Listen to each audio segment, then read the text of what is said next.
Hello, everyone. I'm so excited to be here tonight with all of you, especially to introduce Leslie. So again, my name is Leslie Martinez, and I'm the new secretary for VASCA. I have to say, yesterday I graduated, and there's two words. Thank you.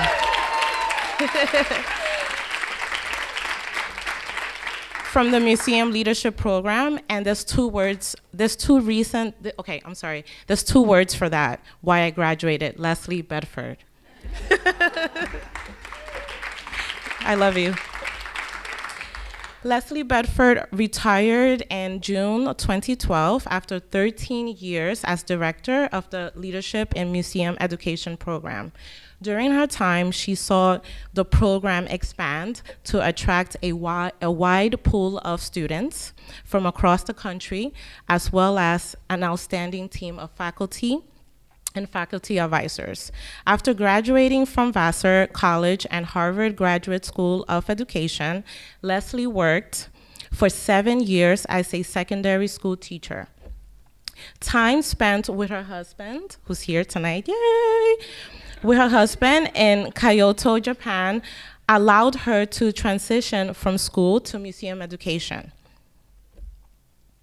She joined the Japan program at the Boston Children's Museum, first as a part-time educator for school groups, and later as his director and senior curator developer.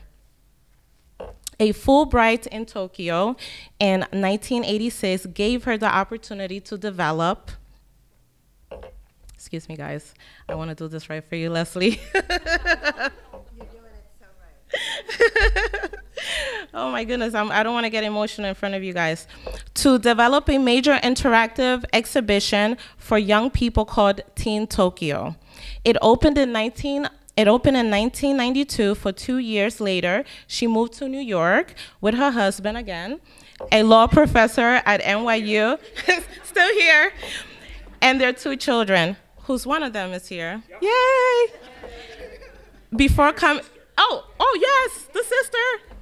Before coming to Bank Street, Leslie joined a consulting consortium, the Museum Group, and created a traveling exhibition called Choosing to Participate for the National Educational Organization, Facing History and Ourselves.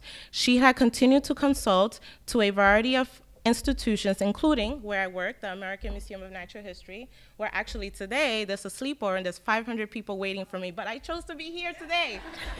And the Lower East Side Tenement Museum in New York City. During her time at Bank Street, and thanks to the administration's ongoing and much appreciated support, Leslie was able to complete her doctoral studies at Union Institute and University in 2008. Her dissertation on the role of imagination in exhibitions will be published by Left Coast Press, stay tuned. And she deepened her international interest with a Fulbright in Argentina in 2010 and consulting work through the Smithsonian in museum professional development with governments of Abu Dhabi and Oman. It's such a great pleasure to introduce you, Leslie Bedford, who's awesome.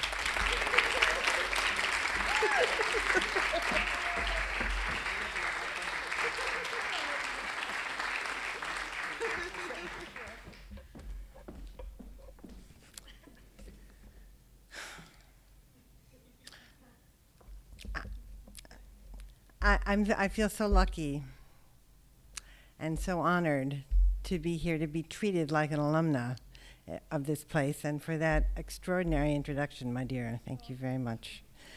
I can't tell you how many times during the years, especially the beginning when I was running this program, I thought, I wish I'd learned this stuff. This is a really great program. And if I'd only known all of this, I could have done a much better job.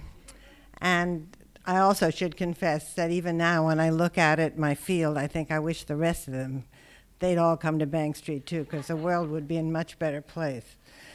In any case, it occurred to me as I was thinking about this that I probably retired last year because I figured I was ready to graduate. I'd finally gotten a handle on things like strategic planning, civic engagement, adult development, imaginative education, on and on, all the stuff I'd never studied before. But it's really important to point out the very obvious, which is that this is a program has always been a collaborative process. I think we created, as you said, a pretty good team whose members came from different parts of the museum field with very different graduate degrees behind them. Because as we teach you guys, you do not hire autobiographically, right? But they all share an impressive depth of experience in the field and a very deep commitment to the students. So I want to name them. Janet Rasweiler, a graduate of the Museum Ed program, who has the school's values, as somebody said earlier, in her bones, stepped up on numerous occasions, including last year when she volunteered to serve as interim director, and the whole school owes her an enormous debt of gratitude. Bill Burback, whose deeply felt love of art always resonates with the students who come from art museums, and who also has an uncanny, intuitive understanding of grown-ups. And so he keeps his mentees, his advisees, on the straight and narrow. Laura Roberts, who brilliantly taught me and everybody else about strategic planning, and has always kept us focused both on the task at hand and on the long-range picture. We were also lucky enough to work with Claudine Brown, who received one of these awards just a few years ago before she went off to be Assistant Secretary for Education and Access at the Smithsonian, and more recently a fellow named Justin Estoque, who came from the Smithsonian, but while he was working here, got a new job at the Autry Museum in LA, and so now commutes in one weekend a month. There are also a number of my colleagues here at the school who worked with us, and I want to thank Katie O'Donnell, Nancy Nager, Nina Jaffe, Nina Jensen, Roberta Altman, Mayra Bloom, Virginia Casper, Troy Pinckney Ragsdale, and many, many times that Emily White worked with us, and especially Rima Shore and Barbara Coleman, who understood and supported, as Leslie alluded to, my sort of flying under the radar, lone wolf, we could call it entrepreneurial, which would be nice, way of working. I don't know how much longer that can continue, but I think it really was the way to work for a while, and I can't begin to tell you how grateful I am for all that support. And finally, and most importantly, are the students, a very diverse group of adults, and I need to mention a couple so you can see. They're not unique for Bank Street, but they're very special, and I hope you'll see why I care so much about this program. Elaine was 50 years old when she joined us. She had been a social worker her whole career, and she was burned out. So when she saw a posting in a paper for a part-time job at a place called PTM, she thought it was some sort of HMO. And she applied, and she got it. Well, it turned out to be Philadelphia's Please Touch Museum. It's a true story, which is a children's museum with a long history of real commitment to its urban community. She quickly rose through the ranks, but realized that she needed grounding in the museum field, and she came here to learn how to transition from social work to museum education, two fields with more in common than many in my field, but all of you completely understand are connected. She was vice president for education when she tragically died in her late 50s. She taught us that with the right scaffolding of museum theory and practice, we could help turn an outstanding professional into an outstanding museum professional. Unlike Elaine, Denise was in her early 30s when she came here, and like most of our students, was already a very savvy museum person, museum educator. She was born, raised, and worked in LA, but had gone to college in the East until she took a flyer on coming back East to graduate school. She became the first and then the avid recruiter for what became a long line of West Coasters who opted to take the red eye, only somebody young could do this, on a Thursday night, get a couple of hours of sleep, come to school for the weekend, and then fly back to be at work again on Monday morning. She showed us that we could and that we should be more ambitious, more expansive, and this is a process which will continue, I know. And gave the resulting diversity of people and their backgrounds and their locations and their ways of thinking and their institutions created what feels like a very fertile learning environment. I also think of John, who applied at the ripe old age of 23. And I said, "You're much too young and you're much too green, and go home," which was tough to do because we were worried about numbers, right? But I did, and he came back in a year, and he said, "Listen, I'm going to be an executive director." And I said, "Well, then you better come." So this is true. This is all true, of course.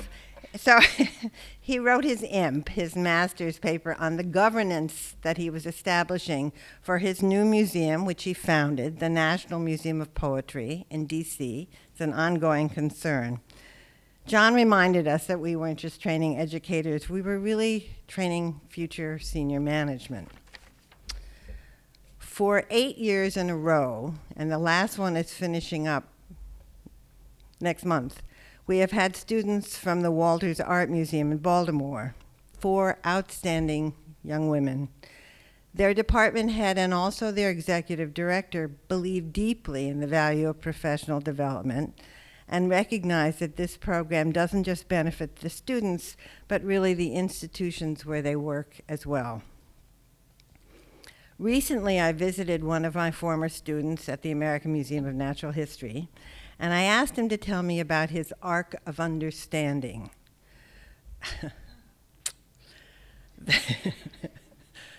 Two of them are up there planning theirs right now. The narrative that we require second-year students to present as the framework for their final graduation portfolio.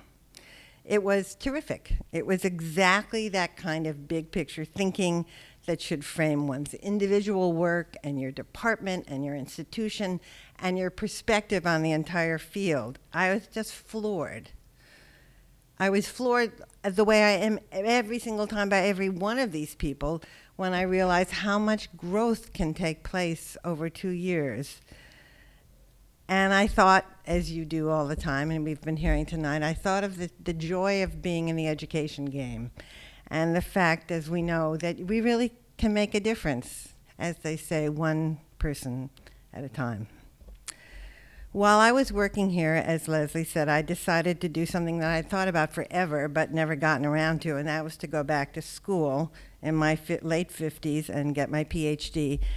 And Linda Levine, wrote one of my letters of reference for Union Institute.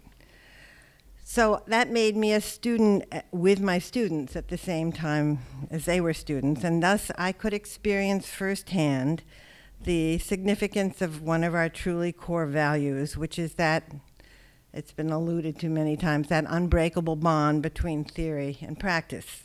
There is just no substitute for both having big ideas derived from deep engagement with theory and also, and at the same time, evaluating and refining them through practice.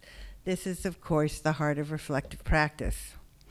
When Linda wrote that I was nominated for this award, and I got over the fact wondering, but I didn't go to Bank Street, she said I should talk about what I gained from Bank Street, and I really wanted to be clever and original and come up with something brand new. But you know what, at the end of the day, I realized what I gained from Bank Street was what everybody gains from Bank Street, which is that deep faith in the values and the efficacy of experiential or progressive education. The what and the how of that is going to keep changing, hopefully, with the times. But the fundamental why, the bedrock, will always be who we are, and we know that it works. I am very grateful and very proud to be part of this extraordinary community of practice. I look forward to watching, albeit from the sidelines, as the program enters its next phase of experimentation and growth with new leadership. But for now, I know what I am, an alumna of Bank Street College. Thank you for giving me the opportunity to know that.